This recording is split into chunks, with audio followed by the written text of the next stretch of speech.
Miss Shruti Kapoor.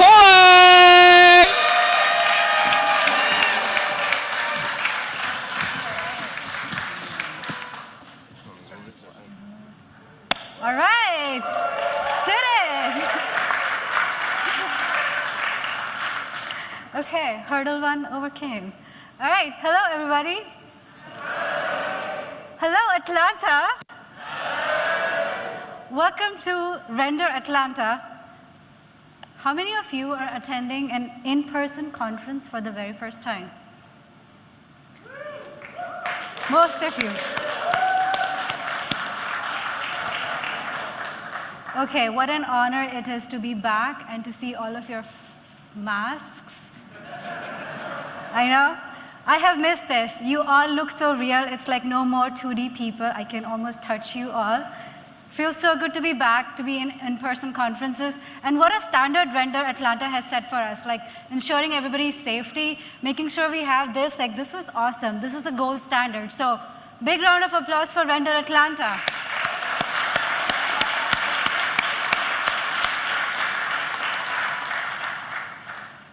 So, what are we going to be talking about today?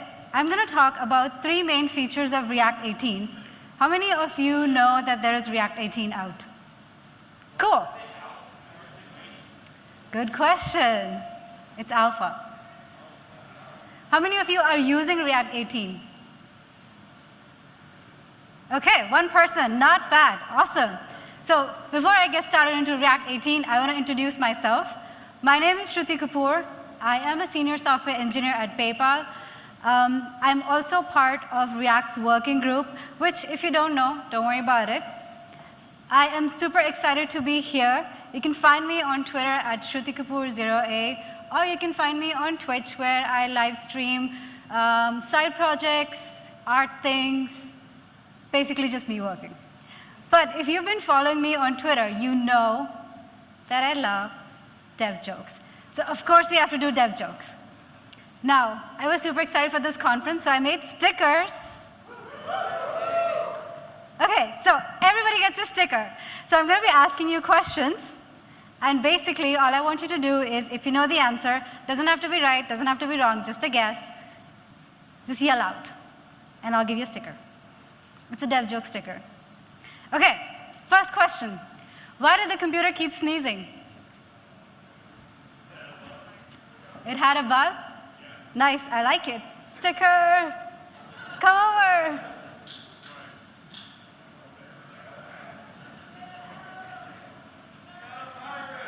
It got a virus, you're right. Okay, should I throw? There you go. Oh, almost. Sticker for you. It wasn't wearing a mask. But the answer is, it had a virus. All right, how many of you are React fans? All right.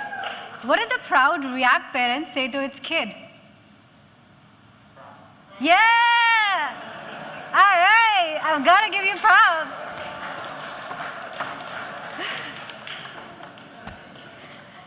Okay, last one. Why do Node.js developers wear helmets? They always crash. I like it. Sticker for you. Thank you. Okay, anybody else? I have 3 more, so I need 3 answers.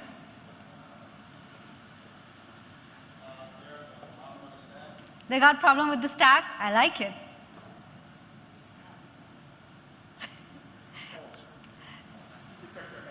Yes! All right. Okay. You get 2 more, you know? Did somebody say something? To protect their heads. Well, it's actually to secure headers. All right, okay. If you want more dev jokes, don't worry, I got you. There's a GitHub repository you can go to. Of course. And if you know a dev joke and you make a pull request today, I will give you a sticker. Okay, let's get started. I prepared a presentation, I'm not kidding. So, we're going to talk about what's new in React 18, and I will talk about 3 new features of React 18. But be advised, this is not an exhaustive list. I'm not an expert in this. So we're going to talk about 3 main features today: the Create Route API, automatic batching, and concurrent React. Specifically, the one feature that we're going to talk about is stat transition. And if anybody has been using concurrent mode, there's no concurrent mode anymore. You don't have to opt into concurrency anymore. It's just given to you out of the box. So before we get into these features, few main features of React 18 is that it's still an alpha version, so it's still experimental. Things will break, some features are not released yet, and that's the expectation. A cool thing is that it is an easy upgrade.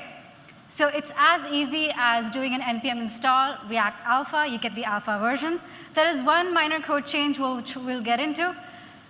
But the next big thing that React 18 has done, or React team has done for the very first time, is React Working Group, which is actually a group of individuals from the community. And they are there, they're a group of individuals who could be educators, library maintainers, and they're there to help the adoption of React 18 in the community. So React team got a lot of feedback from the team that React 17 was very not transparent, so that's why React Working Group has been made. And the idea, the goal is to make the transition from React 17 to React 18 easier. Cool thing is that anything that's discussed within the working group is all open source, so it's all on GitHub. It's open to read by anybody. You can go and learn from it. All right, so let's talk about Create Route API. So Create Route API is introduced by React 18, and the idea is to create a route, as the name suggests. Route is actually not a new concept of React. Root is actually the top-level data structure that React uses to manage DOM nodes. It's kind of like a pointer to the top-level data structure. Now, Create Route API basically helps you to create a route and add a DOM render node to it. So it's used to render a component or a container to the route. So you may recall this React DOM.render. What we'd used to do is use React DOM.render to render a component. Now we don't have to do that. We'll be doing React DOM.createRoute. And I'll show you the example in a bit. So you all remember this. This is React 17. So we do React DOM.render and the app and the container. With React 18, a little bit of difference is that you get React DOM. So you'll do React DOM.createRoute. You all can see the code, right? This is not in the way? Cool, awesome. So React DOM.createRoute, that'll create a route. And then that route is given to you to render an app to it. Now, if you are a library maintainer who needs to create 2 or more routes, you can do the same thing to create more routes if you need to. So basically, route has always been a concept, but now it's no longer opaque to the user. You have access to it, and you can render an HTML container with the help of route. Now, you may be thinking, like, why do we need route? So the idea is that with the help of route, you'll be getting concurrent rendering and all the features that React 18 supports. So route is essential for React 18 to enable concurrent rendering and concurrent features. We'll get into what concurrent rendering is in a bit. Route also enables all of the new features of React 18, like automatic batching. Route is not exactly a new feature. Route has always been there, but it's just part of the upgrade to give you access to new features of React 18. Now you may be wondering, like, what happens to my current app if I update to React 18? So what happens is your app still works, no problem. It's not a breaking change. The only thing you see is you'll see a warning like this: React DOM.render is no longer supported, and you have to switch. They will ask you to switch to React 18 by creating a route. So React 17 and React DOM.render is now being called Legacy API. And the good thing is that React 18 actually ships both with the Legacy API and the Create Route API. So that means your app will not break if you move to React 18 Alpha, which is awesome. OK, so that was Create Route. Now let's talk about automatic batching. So automatic batching, as the name kind of suggests, is used to batch state updates into one. What does state update mean? Anything that you use set state with. If you all have used hooks, you remember set state is used to update the state. So that's what automatic batching does. It automatically batches state updates into one to avoid multiple re-renders of the app. For example, Let's say React sees these 3 lines of code: set is fetching, set error, set form status. For React, if this is not within an event callback, React will think that these are 3 separate re-renders. So it will re-render the app 3 times. We'll look at an example, and this will make a lot more sense. But basically, React used to execute these as separate re-renders. OK, I'm going to pause here for a bit, let you scan this QR code. We're going to dive into code.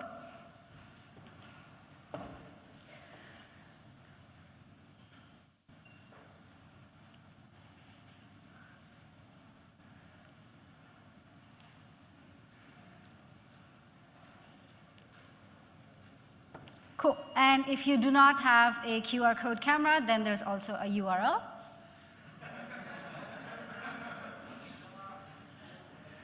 Gotta be inclusive.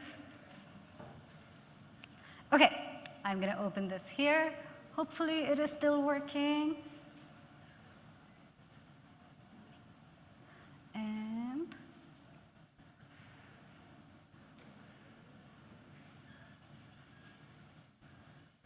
take this over here. All right. You know what? I'm going to mirror my display so I don't have to look over there the whole time. No. OK. Where'd it go?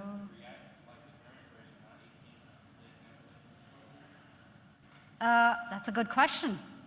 OK, so what we're going to do here is we're going to update this React 17. You see here, we still have render. So we're going to update React 17 to React 18. So you'll see the create root API. Plus, we'll also talk about automatic batching. But before we get into the code, I want to talk about what this is doing. I think this is Command B. There we go. I'm going to talk about what this is doing. Cool.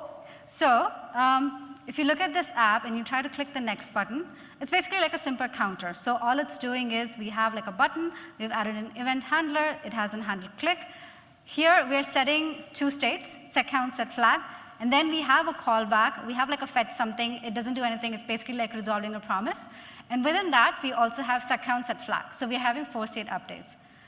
Now, what I want you to pay attention to is, so what we've done is anytime React re-renders, we're going to be logging events. So we've got a commit and we've got a render. So anytime React re-renders, we're going to log the event. Now, what I want you to pay attention to is how many times we get render and commit. So we talked about the warning that we'll get if we have updated to React 18, but we're not using create root. This is that warning. Probably can't see it, can you? So this is that warning. But basically, what we've done here is we've updated the package, which is right here. So we've updated the package to React 18. You can use any alpha version. Doesn't matter. This is in Code Sandbox. Use any alpha version. And until you update to create root, it will give you that warning.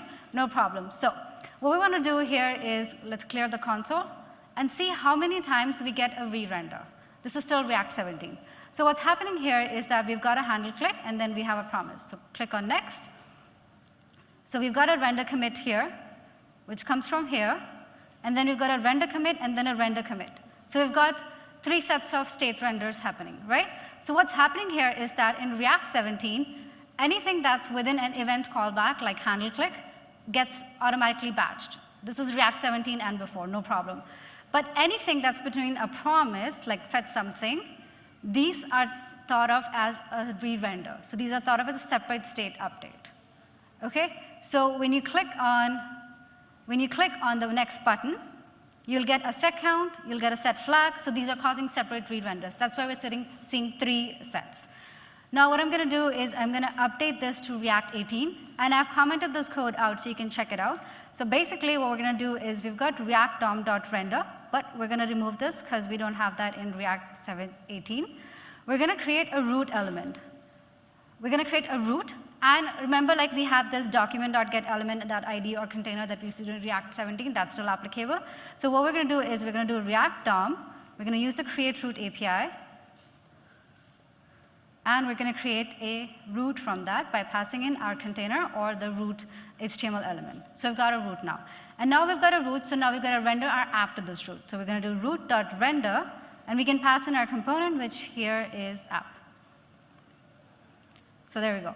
OK, now we're going to refresh this, and let's see how many times we get a re-render. So if you click on next, you see we have one re-render happening here in the callback, and then one happening, just the one happening within the promise. And that's what automatic batching is. So it batched those multiple state updates that was happening in promise into one.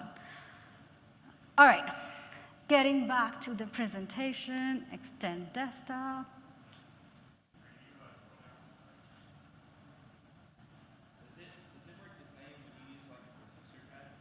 When you use like a reducer pattern? I'll get back to that question. Go here.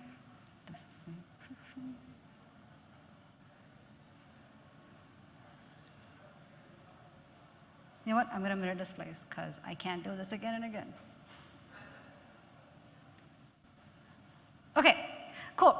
So basically what we saw with automatic batching is that all updates, even the ones that were not batched previously, like in promises, in set timeouts, in native event callbacks, they're all going to be batched. Actually, in React 17, any update that happened within an event callback, which we saw just now, like handle something, handle click something, that was already batched. But anything that happened outside of the React's event state management or event system, that wasn't batched. But with the React 18, you get automatic batching out of the box, and so everything will be batched. And the idea here is that it'll help to prevent the number of re-renders that happens and help to improve the performance of your React app. Okay, so this is the function, the one we saw. If we have set count, set flag, those are all bashed, but anything that's in the timeout, anything that's in a promise, that's not going to be bashed. But with React 18, all of those are going to be bashed. So anything in timeout callback is going to be bashed, handle click is going to be bashed. Okay, so Dan Abramov actually gave a really cool example in simple words about this, and I'm going to try to rephrase it. But basically, automatic batching is like, let's say you're making food, and let's say that you're making chai, because I love chai. Let's say that you're making chai, and you decide that you're going to make chai, but the groceries or the items that you have, you don't have right now. So you're going to put a pot, you're going to put some water, and then you're going to be like, oh, I don't have tea leaves. So you go to the grocery store, get some tea leaves. Then you boil your water, put your tea leaves, then you be like, oh shit, I don't have milk. So you go to the grocery store, get some milk, and then put it in your pot. And then you say, oh my God, I don't have sugar now. So you go again and you get back, right? So it's not very efficient. There's definitely a better way you can do this. And a better way to do this, as all adults may know, is to make a grocery list. So what you do is you batch anything that you need to buy in a list, and then you go and get all of that, right? So that's what automatic batching is. It's your planned grocery list. Okay, so basically, behind the scenes, what's happening is that React had to re-render. Anytime it would see, like React had to re-render at some point, right? It looked at a state, it thought it was a re-render component, or like it thought it had to re-render, so it would immediately look at the state and re-render. Without automatic batching, React didn't know when to re-render. But with the help of React 18, React will kind of put these state updates into like a micro task. It'll wait for it to be done and then execute another batch. So basically, automatic batching is available to you out of the box. Nothing new is to be done as long as you've got the root. You can opt out of it using flush sync if you don't need the automatic batching. All right, let's talk about start transition now. So start transition is actually part of one of the concurrent rendering features of React. And start transition helps to prioritize updates that seem to be more important. So you can think of like a type ahead component. When you have a type ahead component, you're typing in something, and you're also like searching. So let's say in Google, there's two things happening here. I have a video of Google, which I'm going to play right now. So you're typing something, but you're also searching at the same time. And this is a fast computer. So as you can see, while you're searching, the search results pop up, but also the user feedback of typing something is also relayed, right? Now, what happens if it's a slow computer or a slow network? In this next example, I've throttled the computer, and this is actually an ideal experience of what should happen in a type ahead component, so I'll show you that. So if you see here, we type something, doesn't pop up just yet, takes a minute, and then the results pop up, right? So there's two things happening here. There's still the automatic visual feedback that the user is getting that, you know, the app is working and I am typing and the input is going through. But the second feedback, which is of the searching, that is kind of delayed. And that's what we want to do. And that's what start transition actually helps you. So it helps you mark those like non-urgent updates as transitions. So you can tell React like the search query or the searching is not urgent, so mark that as a transition. And then what React will do is anything that is not marked as a transition is considered as an urgent update. So for example, writing in the input field or setting input field, that's considered as an urgent update. And React will interrupt anything when an urgent update will come in. So if it's searching and a user is typing something, the typing interrupts the search. So for example, let's look here. This is what the type ahead component may look like. So you've got a set input value. We haven't marked it as start transition or anything, but the set search query that has been marked as a start transition. And that tells React that search query is a non-urgent update. Now, what if that we have marked a non-urgent update, but we want to show maybe like a loading spinner, or maybe we want to show something? We have something called a use transition hook in React 18, and it gives you back two things, is pending and start transition. So start transition is the same thing that we saw here. It's a callback. Is pending is a flag that you can use to maybe load like a spinner component. All right, so we're going to look into examples, and I have QR code as well. I'm going to do a quick check on time. We're okay. Okay, QR codes.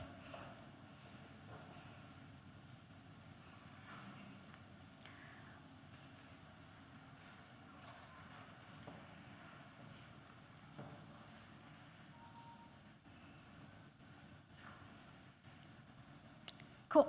So this is right here. Okay, so the goal of this app, this is made by Swizik from the React Working Group as well. The goal of this app is to show how start transition can help in the improvement of the UI app, all right? So on the left side, you'll see that we have a slider which is used to increase the complexity of the app. Here it's growing the tree, bigger is slower. And then on the top side, we have a slider, right? So you can think of the slider as like our urgent update. So what the user will do is they'll move the tree and they want to lean the tree. But as we grow the tree, the complexity of the app becomes larger. So I'm gonna maybe grow the tree a little bit and lean the tree a little bit. So if you see, it's already kind of slow. And I haven't even this is a fast computer, so this isn't even slow computer. I haven't even throttled this. Now let's say if I move it to the max, maybe Chrome will crash. And it's already so slow. Like my slider isn't even moving.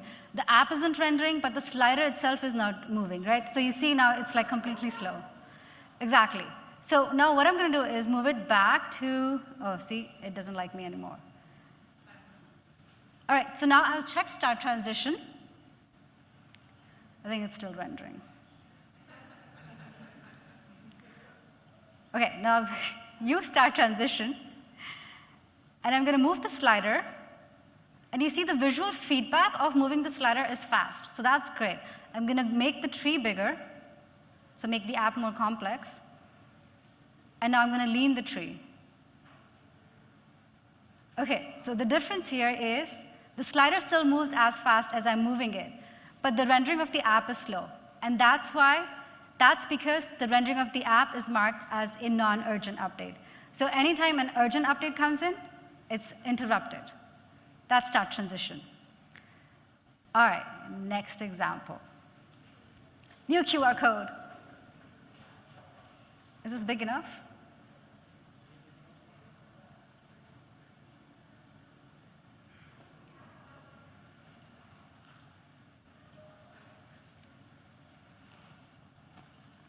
All right, so in this example, we have something similar. We have like a table here.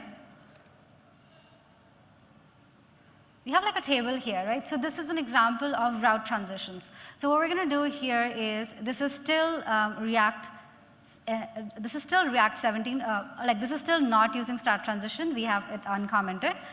We have it commented out. So what I'm going to do is move from 1, 2, 3. So you see like the app is already kind of slow, right? The visual feedback of moving itself is not fast. And if I move it really fast, it doesn't like me, it's not doing that at all. I'm clicking, it's not moving.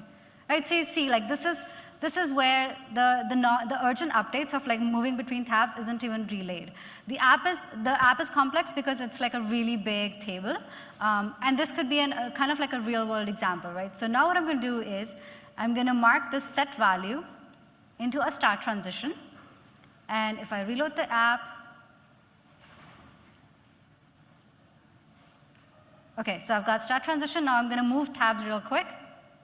So you see like how the UI feedback of moving the tabs is still fast. Even though the app is still taking a long time to render, the heavy part of the app is still taking a long time to render, at least the urgent update is marked fast, right? And that's how start transition can be useful in marking urgent updates as something that can be interrupted, or something that should interrupt non-urgent updates. All right, I've got 4 minutes, so I'm going to run through the next code example real fast. All right, so basically now the next question comes is, okay, where should you add start transition? We've talked about that we need to add it to urgent UI updates, but there's actually two kind of ways why your app could be slow or your app could be complex. One is it takes too long to render, which is the examples that we saw. And another example is that it could be a slow network, which is that you are fetching too much data or your connection is really slow. Oh, thank you. Or your connection is really slow. So that's another thing. Now, how and where should we add start transition? So you can think about like which of your app updates are going to be urgent. So like moving a slider, moving tabs, writing UI inputs, and which of these could be non-urgent. So you're going to mark the non-urgent ones within start transition, and those are going to be delayed. Another thing you'd have to think about is like which states should be transitioned. When I say state, and this is another gotcha that I had when I was doing, anything that uses set state should be the one that has to be within a start transition. So if you're doing a set data or set input value, that needs to be within a start transition because it's a state update. And then the other thing you have to think about is what to do when you are transitioning. Do you want to show like a loader? Do you want to like just let the app render in the background? And so those are the things that we have to determine to understand where we should put start transition. Okay, now I'm going to show you code in here, and I have 2 minutes, so I'm going to be really fast. Okay, is this big enough? Probably not. Oh, thank you. Okay, so I have this app, and I have basically what I'm doing in this app is I have like a create root, and I'm using root.render, so React 18. What I'm going to do in this app is open my Chrome.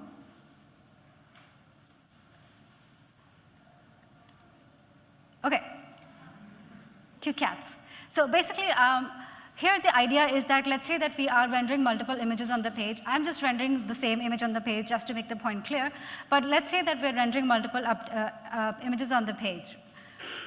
Now, just to slow this app, I'm going to increment this number by 1,000, and that basically means that I'm going to render 1,000 more images on the page. So if I click on create increment number by 1,000, you see that my counter is updating, and my app is updating in the background as well. Although the app takes a little bit of time to update in the background because I've marked it as start transition, the counter updates real fast. And now we're going to go into the code. And you see here, I've set the data, which is the set state update, as start transition. I'll show you what it looks like if I don't set that as a start transition. So reload the app. And increment number by 1,000. So I'm incrementing it really fast. But you see, like at 13,000, it kind of starts breaking. Like the counter becomes really slow. And that's because it's not marked as an urgent update. That's start transition. All right.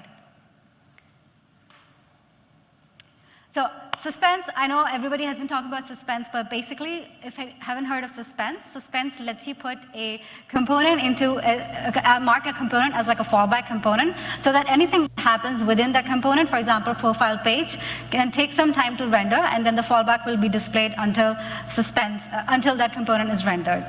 React 18 has done some foundational work with Suspense, but things like data fetching is not included. So like fetching images, that kind of stuff is not included. There's an experimental library that Rick has made, which is called React Fetch, which you can use to use data fetching if you need to right now. But Suspense is still work in progress in React 18.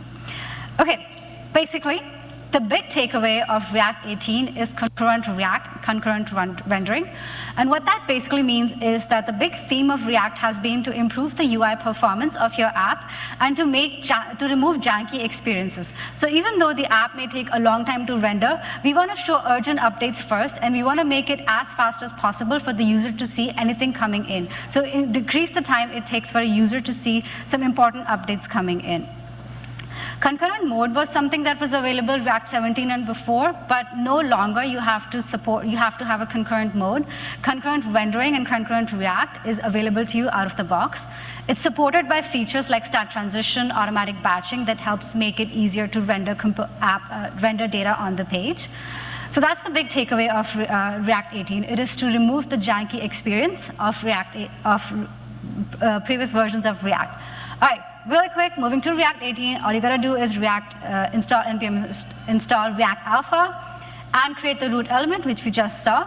Some noteworthy discussion threads of React Working Group that I'm gonna point out are Glossary Explain Like I'm 5. This is on the GitHub discussion group. You can Google for React Working Group GitHub discussions. You'll find something like this.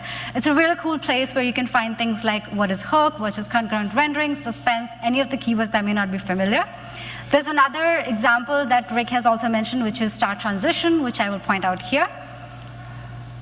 So to wrap up, we covered the 3 features of React 18, not an exhaustive list, but 3 main features: create root API, automatic batching, and start transition, and we looked at a demo of how to use this in your app.